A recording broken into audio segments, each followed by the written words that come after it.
So మనకి ఇక్కడ బొమ్మల కొలువు అనేది 7 స్టెప్స్లో పెట్టారు.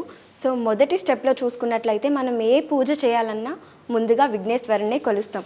అందుకనేసి విఘ్నేశ్వరుడు, తర్వాత అష్టలక్ష్మి దేవతల బొమ్మలు అనేవి ఉన్నాయి. రెండో మెట్లో చూసుకున్నట్లయితే మనకి దశావతారాలు ఉన్నాయి.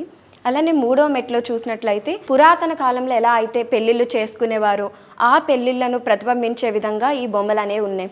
అప్పుడులో డోలు సన్నాయి అలా ఉండేవి కాబట్టి ఆ డోలు సన్నాయి బొమ్మలన్నీ, మండపాలు ఉండేవి, ఆ మండపాలు ఇవన్నీ కూడా ఉన్నాయి. ఎడ్ల బండ్లు, వీటన్నిటిని పల్లెటూరి వాతావరణాన్ని ప్రతిబింబించే విధంగా మనకి 4th స్టెప్ అనేది డిజైన్ చేశారు. 5th స్టెప్ చూసుకున్నట్లయితే ఇది మనకి శ్రీకృష్ణుని లీలలు అన్నమాట.